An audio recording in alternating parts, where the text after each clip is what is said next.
worked for many years on disclosure, but also delving very deeply into the energy and propulsion aspects that really lie at the root of the secrecy.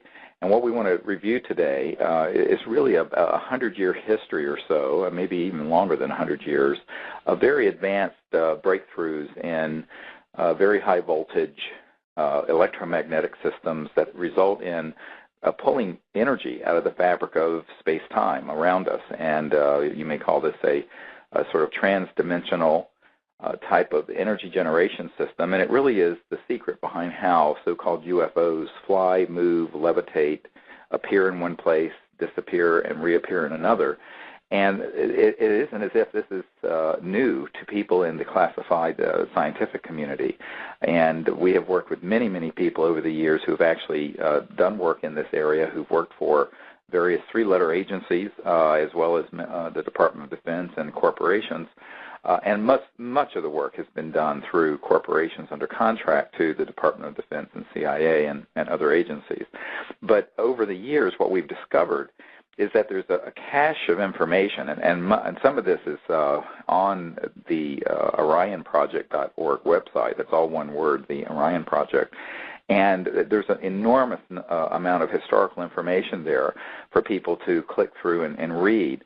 But what we really want to focus on today is sort of pulling back the veil of what the secrecy has really been about from the UFO issue. For many people, this is the hardest thing to understand. So that's what we want to focus on and kind of give you an overview of over the next hour or so. So I'd like to thank Dr. Loder for joining us. Hello, Ted. You're welcome, and good to be here again. Oh, good. Well, I'm glad that you can join me. And why don't you make some comments about what you discovered in your research from, like the early days? I mean, going back to the time of, Faraday and Nikola Tesla and folks like that. Well, the whole energy issue does go back to the 1800s. Right. Faraday and others working with him really kind of figured out how things work. It's quite an amazing tribute to those men who are absolute geniuses, that they did figure out how electromagnetism, or at least the observable electromagnetism worked, not how it works at the atomic or nuclear level. I still don't think anybody really understands that, or we'd be further along. But they did work this out in the mid 1800s. It's quite amazing. And by the late 1800s, 1890, we have Nikola Tesla, who was really one of the true geniuses of the late early 1900s, right up to the 1940s. Nikola Tesla took their knowledge and really figured out how to, first of all, he invented the concept of alternating current, which is what runs most of the electricity in the world today. Thomas Edison was his competitor who was trying to use direct current, which doesn't have the long-distance power to deliver. But Nikola Tesla worked that out. He worked out how to generate it. He designed and did a lot of work on Niagara Falls power plants back in the late 1800s, 1890s or so. So with that in mind, he was already way ahead of people. And by the very early 1900s, 1902 or 3, some of the what should we call them, laws of electronics or whatever else, laws of electricity, were rewritten. The equations that described these things that Faraday had worked out with his colleagues. Those equations were in a certain mathematical format, and they were rewritten in a simpler mathematic format, and excluding the terms that described how to get zero-point energy. Correct. This is what Dr. Tom Bearden and others have discovered. The equations were actually, in a sense, dumbed down and simplified to take out really where the magic and really where the big breakthrough was happening, and that was the explanation of that there was this. There are archaic terms like the ether and other, or the vacuum of space and what have you, but that where these explained that under certain conditions and done properly, you can pull energy out of the fabric of space, the so-called zero-point energy field, the energy field from which all subatomic particles and all matter is fluxing in and out, and run your house or car. And this, for many people, I think in the mainstream scientific world, they would think this would be an urban myth, but it is not. It was only figured out mathematically, but it was figured out experimentally, and there are very credible reports that there were people who had these kind of so-called free energy machines, which is although it's a misnomer because there's no free energy. There's a complete conservation of energy in the universe, but it's just that there's a huge part of the energy of the universe that they're just now beginning to describe, where there is a dark energy or dark matter and all this sort of thing, and that they had found a way to tap into this energy field and without breaking the atom and creating lots of radiation, that would result in the ability for a generator or motor to run itself and also run your house and what have you without burning oil and gas and coal. But the key thing for folks to understand here, and if there's some red flags and red lights going off in your head about now, it should, the folks of that, or the sort of what they call the Gilded Age of the big industrialists and the Rockefellers and J.P. Morgan and all these kinds of folks, they were no more interested in giving people free energy than the masters of the universe are interested in doing that today. And so what you have is a 100-year history of suppression and corruption that has resulted in us still being addicted to coal and gas and oil and nuclear power more than we were 50 or 100 years ago. And that's the key thing that people need to understand. That's so true. The really actually depressing part of this issue is that when those equations were rewritten, Nikola Tesla had already figured out some of this, but those equations are what have driven electrical engineering and energy engineering since the early 1900s, or before 1910. And so there's been 4 generations of electrical engineers since that time who believe that the only equations are the ones that were dumbed down. And they don't go back and look at the earlier ones because they're in mathematical form that is hard to do. The interesting thing is by the 1930s, Paul Dirac and others. Yeah, for those who want to know, it's Dirac, D-I-R-E-C, I believe is the spelling. A-C. D-I-R-A-C. D-I-R-A-C. And yeah, he came up with something called the Dirac C. Exactly. And he actually figured out and wrote in his papers how one could extract energy from this zero-point energy field that Dr. Greer just mentioned. And he described basically by essentially pulsing the field and then having allows the energy to flow into whatever device you're using. He described how to do this mathematically, theoretically, and practically. So since that time period, Tesla had already done it experimentally, but since that time period, it was also described theoretically how to do this. So that's 80 years from now. And along that line, is this news to you? It shouldn't be. And just to add a little note, and I'll turn this back over to Dr. Greer, is that I received an email just yesterday from somebody describing the 10 biggest corporate media cover-ups. The 10 biggest corporate media covered up.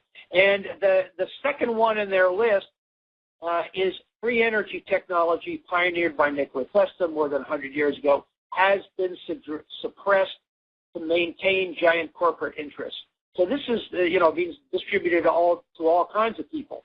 And the same Robert Barons who suppressed free energy 100 years ago, involved in the takeover of public treasury, and it goes on and on. So that was one of the issues. So out of the top 10 issues, the next one, the other one that they mentioned of interest is increasing UFO activity is openly reported in nations worldwide, but a blackout in the U.S. corporate media continues. Anyway, I'll turn this back to... Yeah, that's a very interesting summary, and it's quite accurate. And in fact, what we discovered in our research on this is that we have a very senior scientist in the Department of Defense. In fact, it's the largest laboratory in the Department of Defense, and this is one of the top 2 or 3 scientists there. And he told us that he got into the quote-unquote vault that has a lot of the unredacted documents dealing with UFOs and these sort of energy and propulsion issues. And he said that you could trace back to, particularly on the UFO issue where you're dealing with energy and propulsion, that things that had been in aerospace journals in the 40s and early 50s, everything was redacted and went black and sanitized around 1954, when we had sort of figured out how to effectively control for gravity and control for mass cancellation, if you want to look at it that way, so that things could float using not only these new energy aspects, but by configuring them in certain ways, you could cancel the mass of an object so it would levitate or lift. And anyone who's seen a UFO fly or move or seen video of it, you can tell that they're moving in a non-aerodynamic way, meaning that they're not subject to the regular G-forces that a jet aircraft or an airplane or anything else or what have you would be subjected to. They are actually moving in a way as if they are in a vacuum, can make right-hand turns going 20,000 miles an hour, which is impossible aerodynamically. And it's because, and it was figured out in our country by then, but you actually can go back to the time of the Third Reich and Adolf Hitler and discover, in fact, we were recently sent an authentic photograph of one of these anti-gravity vehicles that Germany had that was in the 1940s. And interestingly, I mean, Ted, you might want to share with people this conversation you had with the son of a very senior Luftwaffe figure who was a genius, a mathematics genius, and what have you. That is correct.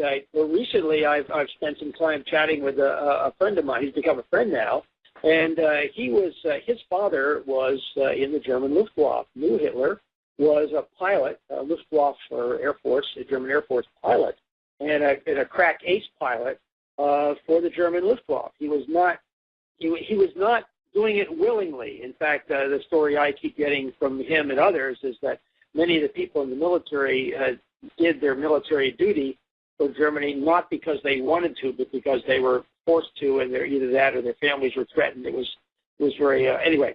What he described to his son, who's now in his 60s and getting on, his father subsequently died, what he described to his son was actually seeing, or being shown a demonstration of shall we call it a UFO craft. It wasn't unidentified. They knew what it was, but it was a German Nazi anti-gravity craft. Yeah. That literally, he said, just hovered over the father telling the son now, telling me, he said the father described it as hovering over the ground and then just shooting straight up into space out of sight in a matter of seconds. And the son told me that his father understood a lot of the mathematics, but when the war was over, basically did not want to speak about it, came to the United States and just started a new life here.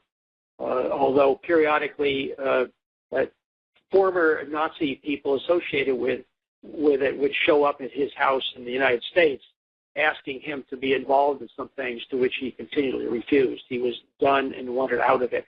But there said we've all heard stories of the Germans having developed some of this anti-gravity technology, but I think what happened, according to him, is basically the war ended before they could sort of really mount a major effort in that area, or probably the war would have gone in a different direction. Right, and that was the secret weapon they were working on as we were working on the Manhattan Project with the first atomic bomb, of course, which we subsequently dropped on Hiroshima and Nagasaki, and certainly would have dropped on Germany had the war not come to a closure. But what's interesting is that even in the mainstream literature, there's a book called Operation Paperclip, and it describes the old OSS, which became the CIA, that when they found scientists like this gentleman you're referring to, his father, but also people like Werner von Braun, Hermann Oberth, they would stick a paperclip on their file so they didn't go to the Nuremberg trials, but would be brought into the U.S.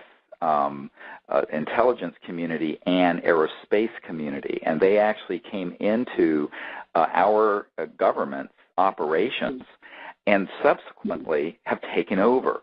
So this is where Jim Marrs and I've talked about, who wrote the book called The Fourth Reich, where there's a clandestine sort of Fourth Reichian program, but they've just been much more sophisticated at keeping it secret and not being as clumsy as Adolf Hitler was. But the consequences are the same in the sense that we have 7 billion people who are now virtual slaves economically to a macroeconomic system driven by a relatively small handful of corporations and individuals who understand this information and are ruthlessly keeping it secret.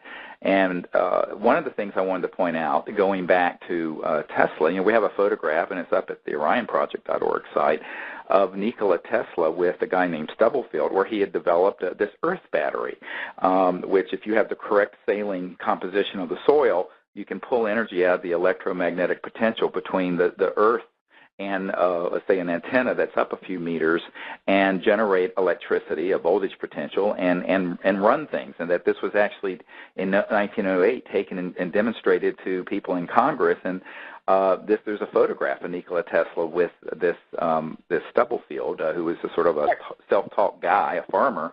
And so there have been all kinds of new energy breakthroughs, which is why we've been looking for support to open a lab that would not be associated with large corporations or the government, so that we could bring this information out. And the key thing people have to understand is that there's nothing new under the sun, at least for the last 100 years. Even if you look at the work of the Kolosky-Frost experiment in the 20s, the work of T. Townsend Brown using high-voltage systems that resulted in things that would levitate, and T. Townsend Brown eventually began to do some things with the Air Force and other classified projects. And the Office of Naval Research, yep. Yes, and with the Office of Naval Research, ONR. What you find is that this is a whole area of secret technologies that has been around and been studied from the 1800s forward. And that's why when you do a search on this issue, you discover that there are still classified documents from the late 1800s and early 1900s that have never been declassified. And the reason for that is that a lot of this was figured out. And so one of the things that I try to explain to people is that, all the global warming, all the poverty in the world, the destruction of the atmosphere, the poisoning of the oceans, the starvation that's going on globally, that's a result of our macroeconomic system, that's a zero-sum game of have and have-nots, the huge amount of damage going on to people's health because of all this pollution, on and on and on.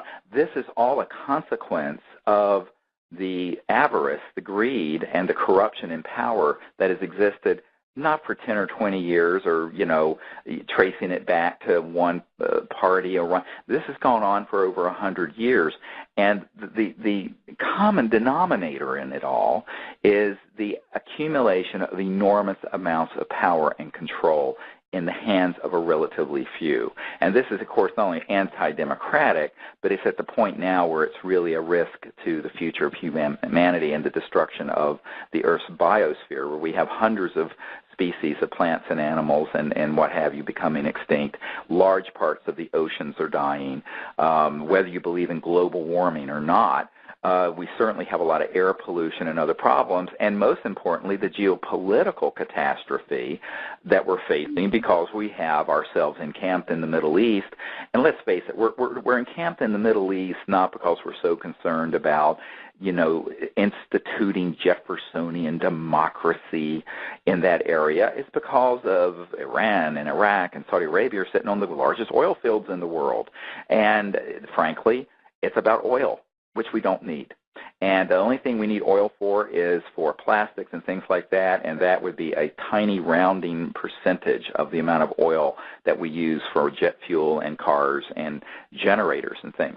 The other thing that people have to think about is that I was just reading an article in a scientific journal about how coal use is going up exponentially, and that India and China are having to run almost all of their new electric generation capabilities off the dirtiest coal-fired power plants on Earth. and that this is accelerating, not decelerating.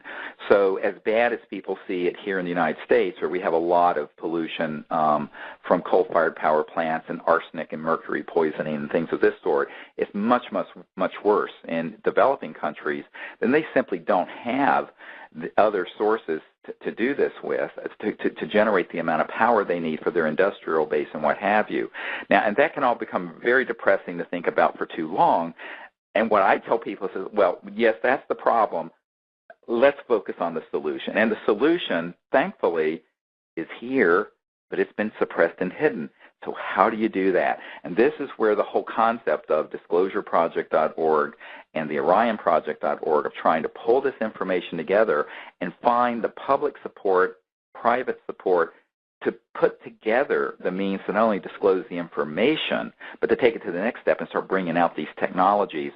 But that is going to be to do that is very, very difficult because you're facing enormous suppressive efforts. I have a document, just as another parenthetical, about Nikola Tesla, who I believe was the great genius of the 20th century, much more so than Albert Einstein, that he was someone who, when he died under what some people feel were mysterious circumstances, the FBI went in and confiscated all of his secret papers. And he had become quite an eccentric because he had been so embattled with losing this sort of battle with big business and Westinghouse and GE, which Thomas and Edison started, and all of this. But what's interesting, the reason we know this is true is that I got a document from the government. It's an official document that's from the Department of Defense of the United States demanding to the FBI that they turn over the Nikola Tesla papers to them, but the FBI didn't want to. So you have, even within the agencies of the United States, this effort to sort of sit on and hoard this information, and but from one dysfunctional agency to another. And of course, as everyone knows, there's nothing more corrupt and dysfunctional than the United States government. But well, I would add a comment in there, Steve, if I may. If we go back to the Disclosure Project book, the Disclosure Project that we did 10 years ago, a little over 10 years, 11 years ago, there was a witness in the Disclosure Project, which we named AH, because at that time he was still an active employee of Boeing Aerospace. Right. Well, the interesting thing, and this goes right along with what you're saying, the interesting thing is that in his interview, he talked about meeting with General Curtis LeMay, right, Four-Star General, Chief of Staff of the Air Force, and one whom history now shows was intimately involved in the whole UFO set of issues as his role in the Air Force. Right. Now, he also said that he interviewed and discussed things with Curtis LeMay, who said, yes, about 35% of the sightings of UFOs could not be identified, typically because they were so damn fast we couldn't catch them, to quote LeMay. And he also said the Roswell crash occurred, and along with that. But later on, he noted that the CIA basically took everything away, obviously not everything, but a vast amount of material and information away from the Air Force. Right. So the CIA, this is back in the 50s, in the 40s and 50s, when it was first formed, took the stuff from the Air Force, and he was asked, well, did the FBI get some of it? And his comment was, again, interagency squabbling here, and his comment was, no, it's all wrapped up with the CIA, and they took it away from him, and he was angry, said AH. So what we have here is that the Air Force was initially involved in it, think the Roswell crash and the air base in New Mexico where all that happened in Roswell, and the Air Force, and then we move on to the CIA taking it from the Air Force. Meanwhile, the FBI is in there trying to get some of it, but later on, as you can see, same time period, they're getting as many of the papers from Nikola Tesla. So these different agencies have different pieces of the pie, if you will, which is, of course, part of the reason why the thing has been so suppressed for so long. They squabble among themselves. Well, but you know, within all that structure, there are folks who move amongst the agencies who actually represent their own entity, and this gets into the concept of a parallel or secret government within the government. What Senator Inouye of Hawaii during the Iran-Contra hearings, and you can see this at disclosureproject.org and in our video, where the senator says that there exists a secret government with its own Air Force, its own Navy, its own funding mechanism that's above the law and free from the law itself. And it simply moves not just within the United States but transnationally, and it is the world's largest corrupt influence, and it uses different agencies and to abuse people and abuse systems and to suppress this sort of thing. And it's very shadowy. It's very, very well thought through. It's not that they're stupid at all, but it's enormously corrupt. It is the largest corrupt enterprise on earth, and would make the drug cartels in Mexico or any other corrupt enterprise look like nothing. And, of course, anyone who starts getting close to any of these secrets hits that buzzsaw. I certainly have, and so have other people. And if you read the accounts of people, even if you if you go to disclosureproject.org, you'll see there's a book and also DVDs that are there. And in the book, there's an extensive interview with Colonel Brown, who had actually been part of the Wright-Patterson Air Force Base facility, had been part of the documentation and filming and chasing of these ET craft back in the post-World War II period. And this colonel told me that he had discovered a way of using very high voltage sort of electrostatic systems to put into a humidified air system so that your intake on your engine could get 20 to 40% more fuel economy. And now this is a retired colonel with the Air Force, started getting bomb threats, had his laboratory at his home sabotaged, had his prototypes stolen. Now, this is all this guy is a person of impeccable credentials, and this is one of dozens of people like this that Dr. Loder and I have talked with and met with over the years where this has happened. And it's not just in the United States. It's happened in Japan. It's happened to people who come up with these things in Europe or in Brazil and what have you. So there is this corporate beast, I call it Murder Incorporated, that is very well integrated and determined to keep this stuff secret, which is why the book I wrote about my own journey through this, that many of you have read, and you can get it at disclosureproject.org, is called Hidden Truth, Forbidden Knowledge. Because this is the hidden truth and the forbidden knowledge they don't want the public to know. And the corporate media lackeys will not report on it. But thank God now we have the Internet. And but it's very important for people to understand this. And as another point of confirmation, what Dr. Loder was just talking about, I just spoke last week with this and he has now identified a couple of other very important new top-secret witnesses for Disclosure Project. And I'm announcing here today we have come to an agreement with an Emmy Award-winning filmmaker to make a film that will be the definitive blow the lid off this thing sky high that we plan to have come out in the next year. And we are going to do this through the crowdfunding sort of efforts. And so stay tuned. Those of you who want to be a part of this, let us know. And we're going to put the very best video, photographic, audio tape, interviews with top secret people, new people since Disclosure Project released materials a decade ago, and all the information that we've collected on the energy and propulsion aspect and all the information we have on making contact with ETs. This is all going to be in this really historic film that's going to be the most important, groundbreaking project in the history of this subject, and we're planning to do it this year. And we have found a fantastic production team headed up by a man who won an Emmy for doing a documentary. And this is going to be announced in the next few weeks publicly. So I just wanted people to have a heads up. If you want to get information about this, please contact disclosureproject.org, and there's a way that you can click a button there and you can get on our mailing list for free where we notify you of all the developments about this, and you can sign up there or at cseti.org, and also you can follow us. We're going to have an increasing number of things that we're going to release on Facebook and YouTube in the coming months. So we're in the process of reorganizing what we're doing for this next huge thrust into disclosure.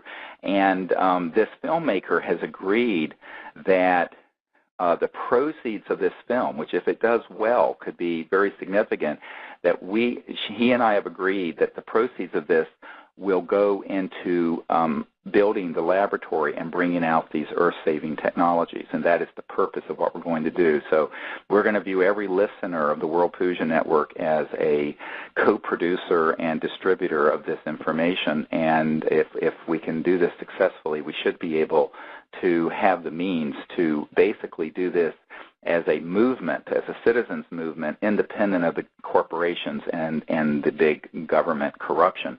So you're not going to solve that problem by stirring around the darkness and describing it. You're going to solve it by just simply, the darkness goes away when you strike the first match, and here's how we're going to do that. Now, that also means that we're going to certainly face more harassment, more death threats. In the last year, I have received multiple incredible death threats. I have received unbelievable harassment from federal agencies and federal bureaucrats that who no doubt are somehow have marching orders being taken from these corrupt interests. The point is we're going to need your help and support, and to do that, you're going to need to stay in touch with us and communicate with us. So sign up on that list if you can and have a heads up on this. But the other thing I wanted to point out about what you just shared about Curtis LeMay, now many people who may have read this in Hidden Truth, Forbidden Knowledge, but some years ago I met with a man who, those of you who are old enough to remember, ran for president of the United States in 1964. His name was Senator Barry Goldwater. And Senator Goldwater was the senior senator from Arizona that he had the seat that now Senator John McCain holds. And Senator Goldwater and I met at his home back in the 1990s to discuss this problem. And Senator Goldwater had a long-standing interest in UFOs. He was a general in the Air Force Reserves, and he was very, very close friends with General Curtis LeMay. And that when Senator Goldwater and I were discussing this matter, I asked Senator Goldwater, what kind of discussions he had had with General Curtis LeMay, who, by the way, has also recently come out that there were some missing audio tapes the day that John F. Kennedy was killed, and that General LeMay was somehow on a plane and these audio tapes were missing. There's a whole shadowy issue here, but I don't want to get too far into the weeds. But let me tell you, I told Oliver Stone's assistant when he did the movie JFK that he almost got it right. That he missed the punchline, and that the secrecy was driven about the stuff we're talking about today, not Cuba. The point being that when I asked Senator Goldwater about this, I said, Barry, well, what did Curtis LeMay say to you? He said, well, he acknowledged this was real. And Barry had heard from Senator Goldwater had heard from other pilots and whatnot, because he was in the Air Force. And as a general, he was a senior senator. I mean, he'd been on the Armed Services Committees and all these things in the U.S. Congress. But Senator Goldwater told me he personally had never been briefed in any official capacity on this, even though he knew things were going on. Now think about that for a moment. This is the man who is the Republican presidential nominee, the arch conservative of his era, a general in the Air Force Reserve, and close personal friends with the General Curtis LeMay, who absolutely in the early days was involved with this, but in his official capacity in the U.S. government was never told anything, and he was in dismay as I talked to him about this. So I said, well, what did you ask of General LeMay, Curtis LeMay? He says, I asked him as a friend to get me into the quote-unquote blue room at Wright-Patterson Air Force Base, which back in the 40s and early 50s is where a lot of the material from, for example, the Roswell crash and what have you had been sent to be studied by the Foreign Technology Division of the Air Force, FTD, which got renamed the Foreign Aerospace Science and Technology Center and the National Air Intelligence Center. It's gone through a whole bunch of different name changes using alphabet soup to hide it, basically. And I said, well, what did General LeMay say to you when you said you wanted to go there? I said, and Senator Goldwater looked me straight in the eye, and I have a witness for this. And he said, Dr. Greer, he looked at me and he said, God damn it, Barry, I can't even get into that area anymore. And if you ever ask me about this again, I will personally see that you are court-martialed out of the Air Force as a general. This is his friend, General LeMay, talking to a sitting U.S. senator who was in the running to be the president of the United States. Now, that is how secret this stuff is. Now, interestingly, I asked Senator Goldwater, I said, well, was he serious? And he looked at me, he says, he was serious as a heart attack. And I never asked General LeMay about this again for as long as I lived. Now this is a 100% true story, and these meetings I had with Senator Goldwater have now been confirmed by the release from the Goldwater Library in the last month, back in March, about these meetings that I had with him. Now here's the pièce de résistance, is that after this discussion, he started asking me, he says, well, who have you been briefing on this? And I said, well, you know, I briefed President Clinton's team and his CIA director, R. James Woolsey, and I've met with the head of the head investigator for the Senate Appropriations Committee. I've met with, and I went on and on. And he says, well, what are they? I said, well, they were in the same boat you were in, Senator. This kind of secret collegium of folks running this hadn't told them a thing.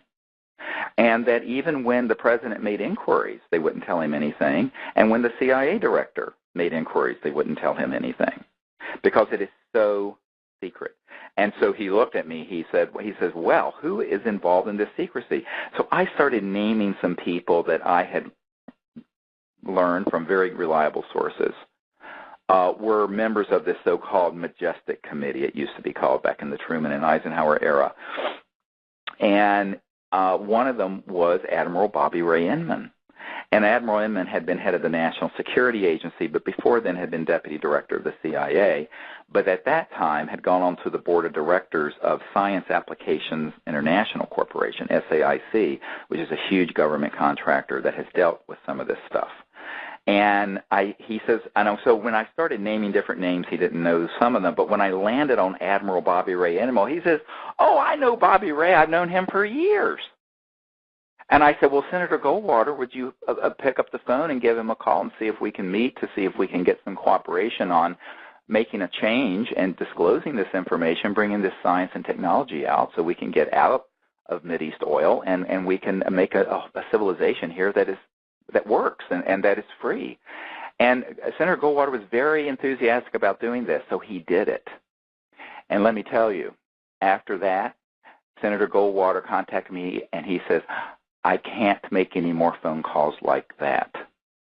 And then his daughter, Joanne Goldwater, Goldwater Foods of Arizona, and I spoke on the phone, and she just says, I don't know what Bobby Ray Inman said to Daddy, meaning her father, Senator Goldwater, but he cannot make another phone call like that. It put the fear of God in him. So welcome to my life, but this is the kind of stuff that I deal with on a weekly basis. But unfortunately, what you have here is a level of secrecy and corruption that transcends what you would even think of as a normal black ops within the military intelligence world. And it is really very erosive because they have so much accumulated wealth and power that there's no member of the Congress and no president that's willing to stand up to them. And so what you have now, Jack Kennedy tried to, and it cost him his life. That I know for a fact. So what you have as a situation is how do you get out of this kind of cesspool of secrecy? That's sort of this cul-de-sac just going around in a circle here for 100 years. You've got to have the populace educated. You've got to have the people get behind an effort. And that's why we need people to spread the word on this. Share the links to this World Puja show and let people see what's at the OrionProject.org, DisclosureProject.org, and get ready for every single person listening to be a distributor of this film because this thing's going to go viral. Our goal is to have between 1 and 2 billion people see this film after it comes out, where we can unleash a public movement for not only disclosure, but for us, the people building up these technologies, because what Dr. Loder and I have accumulated over the years is a vast archive of secret patents, designs, technical information, personnel who could work on these systems, but they can't do it on their own, scattered around the world. We've got to have a facility. We've got to have security. We've got to have some nominal funding. And I don't mean the funding that Facebook has, billions, but some seed funding. And we've never been able to get that because the wealthy people are intimidated, the masses haven't responded, and the government, when we've made applications through the ARPA-E program that Obama started with Stephen Chu, they basically threw our request for funding back in our face and said, no thanks. So we're basically in a situation where we, the people, have to do this. And if we, the people, don't, well, dig a hole and climb in it because things are going to get worse before they get better.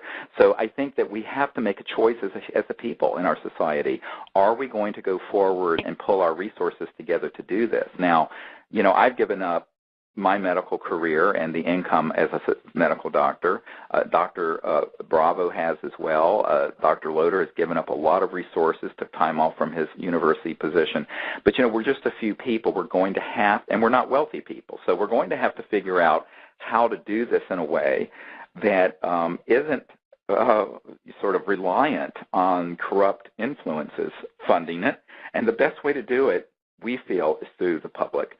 And so through this sort of crowdfunding effort and making this film, having it go viral, and generating sort of a zeitgeist of information, sort of a momentum that can go out through the public that can support this, we feel that this is the best approach that we've come up to date. And now that we have found an Emmy Award-winning documentary filmmaker to do this with us, we feel that we'll be able to create something that will have enormous appeal around the world, because it's not only going to go through all the information, the best of the best we have in disclosure, which is substantial, but the best that we have on all this new energy and propulsion information, and then the crescendo is all the information about the science of consciousness, trans-dimensional technologies, contact.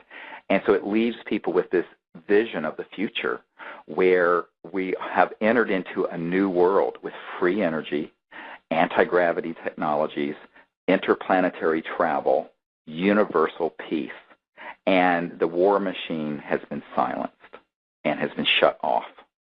So this is what we have to do. It is a massive revolution. I don't use that word kindly usually, but a revolution in the sense of the ones that happened in Eastern Europe that were nonviolent. This is a revolution and an evolution of human society that has been forestalled for 100 years. But we don't have another 100 years to fritter away.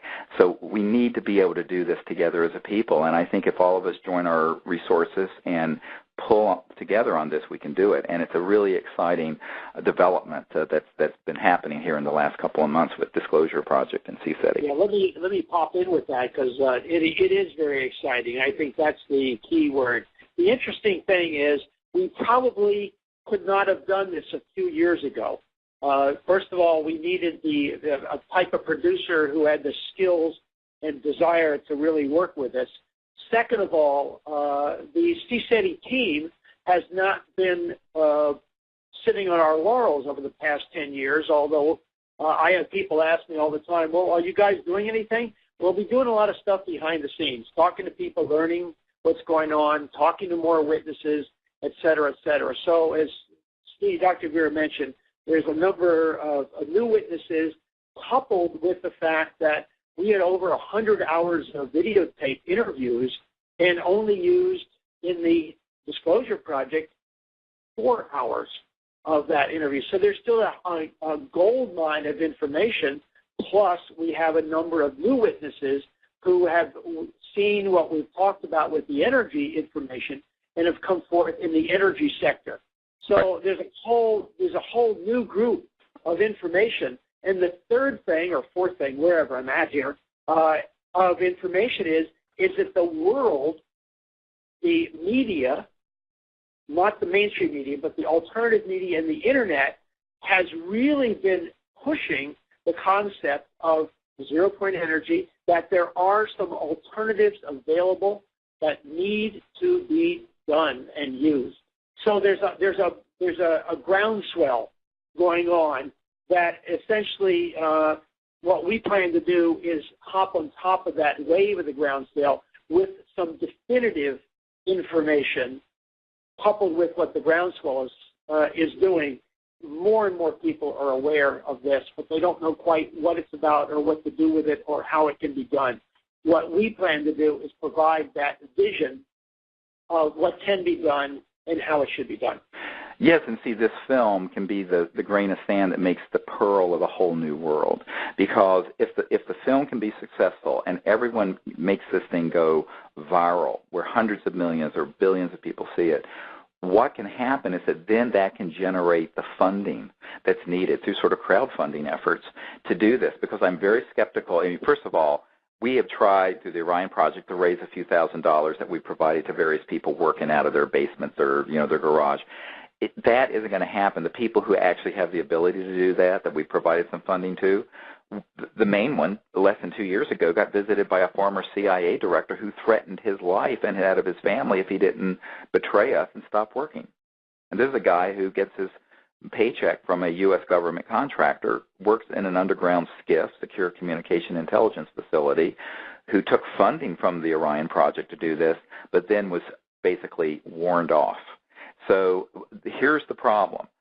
This isn't going to happen, I hate to say this, on the cheap, meaning with a few $1,000s. We're going to have to raise, $6, $8, $10 million, somewhere in that range, to open a proper R&D facility. And believe me, in research and development terms, $6 million is what we spent here in my little rural county in Virginia to build a dog shelter.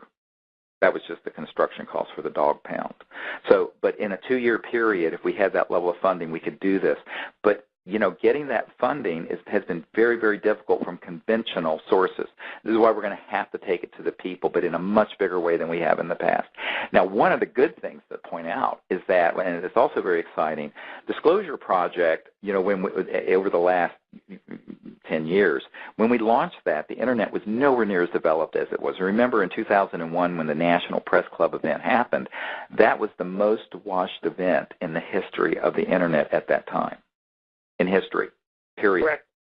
Okay, now, but at that time, you didn't have Facebook, you didn't have YouTube, you didn't have Twitter, and the capacity of the Internet was such that after 500,000 people or so tried to get on live to see this thing at the National Press Club, they couldn't handle it. I mean, the company that was hosting this for the National Press Club pulled me in a couple weeks later and said, we have never seen such demand, and in fact we had to use up every T1 line, which is what they were using back then, to be able to even carry any of this capacity.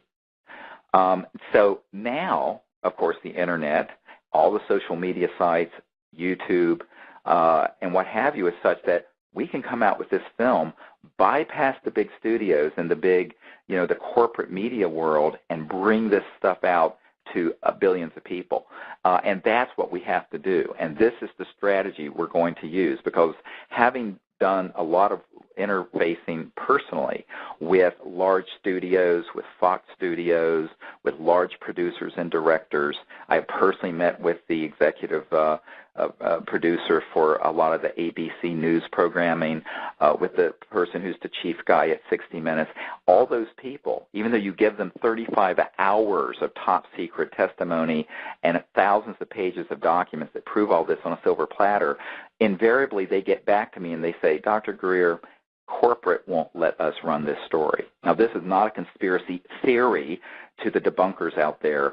This is fact. These are meetings I have had for a decade, and over and over and over again, you hit this brick wall when you're dealing with the large, corrupt corporate media, and that includes the Hollywood studios.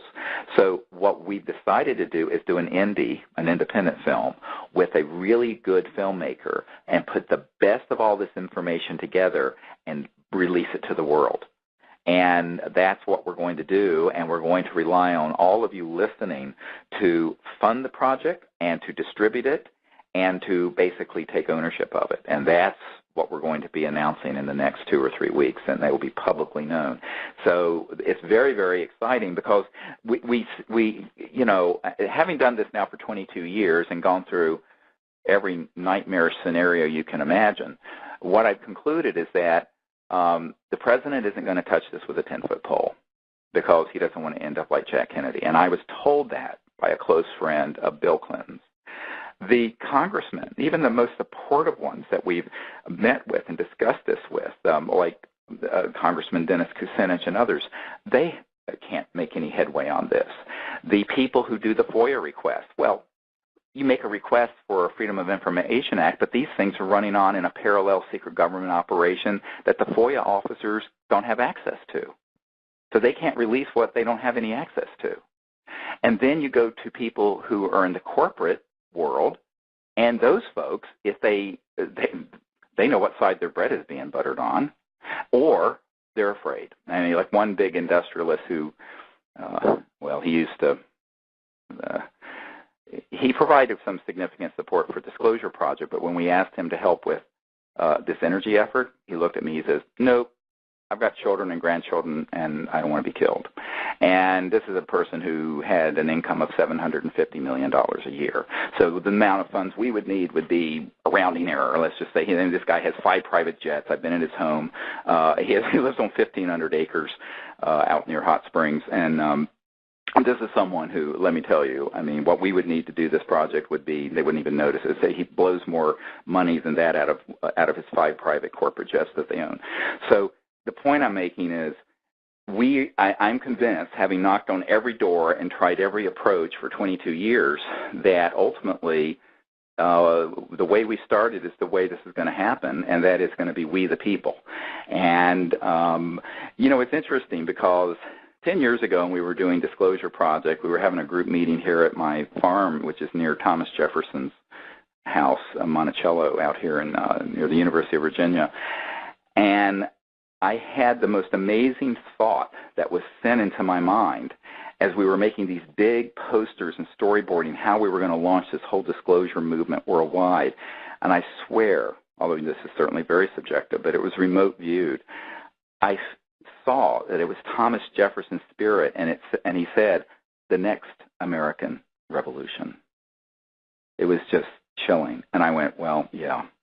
Because the original concept of democracy and freedom and the people has been utterly corrupted by large financial and corporate interests. Interestingly, I found something that Thomas Jefferson had written around the time the United States was founded, warning of the unchecked power of these kind of corporations subverting democracy. It isn't to say that all corporations are bad or evil, but it is to say that there is a proclivity towards corruption. I mean, how else can you explain General Electric having a $15 billion profit and paying no taxes, where someone like me pays 50% in taxes? I mean, can only be because, as Fareed Zakaria, CNN said a couple weeks ago, the IRS and the federal government has been utterly corrupted by these interests. And in other countries, people just carry a bag of cash under a bridge and meet with an official. Here, you have large corporations that basically write the tax code so that the very wealthy pay nothing, zero. And the rest of the people are hit full bore. And what you find also is the same thing with the contracting world for the military-industrial complex, as Eisenhower called it, where there's all kinds of just flat-out thievery. Rumsfeld himself, the Secretary of Defense Rumsfeld, the day before 9/11, said there's over $2 trillion missing out of the Department of Defense. Where'd it go? It went into these things. And unfortunately, that money is gone. But the knowledge that we're accumulating is real, and so we have to say, all right, the past is the past. Let's go forward and begin a new civilization that is just, that is free, that is abundant, and that is peaceful, and that can go into space together in universal peace. That's the vision that we want to bring to the public, because there's no point in stirring around the darkness of the past. That's water under the bridge, as fetid as it may be. But I think that this is what we want to do. And the capacity for a lot of what we want to do now didn't exist 5 or 10 years ago, and it exists today. So we're very excited about that. And I hope all of you listening will share this show with other folks and say, look, this needs to really get the support of the people we need. And, as soon as we have everything up and ready to go, we're going to notify our list. So sign up at disclosureproject.org, and we'll notify you. Many changes are coming. The other thing I just want to mention, we are getting ready. A lot of you have heard about our expeditions in Colorado. We're going to be going to Crestone, Colorado, which is up in the San Luis Valley in June from the 17th to the 14th. And then we're going to be up on Mount Shasta with making contact with the ETs August 11th to the 18th. So those of you who want to do that, you can find out more about that at cseti.org. And we're going to be going there and teaching people how to do the remote viewing and the contact protocols. And last year when we were in Colorado, we had some of the most amazing contact, and it's actually on some private land that I own out in the San Luis Valley. And you look up at the Sangre de Cristo Mountains right at the Tibetan stupa that the Dalai Lama asked Ambassador Jim George of Canada to head up building. And it's really the authentic Tibetan stupa in North America, and it sits right exactly facing east from where we do our field work, and it's the most beautiful setting. So those of you who want to join us, that is in June from the 17th to the 24th in Crestone, Colorado, and information is at cseti.org. And then, as I mentioned, we will be up on Mount Shasta, where we had unbelievable contact over the years with the ancient ET beings that are in that area from August 11th to the 18th. And we're going to be meeting on this private land that's this giant log lodge that has about 110 acres with it and another house beside it, and is surrounded on three sides by national forest. So we'll be on private land but surrounded by wilderness, looking right at the entire mountain of Mount Shasta, which is a 14,000-foot volcano where we've had just amazing contact and encounters and experiences. So those of you who want to join us, that is in August from the 11th to the 18th. So those are just some upcoming events. And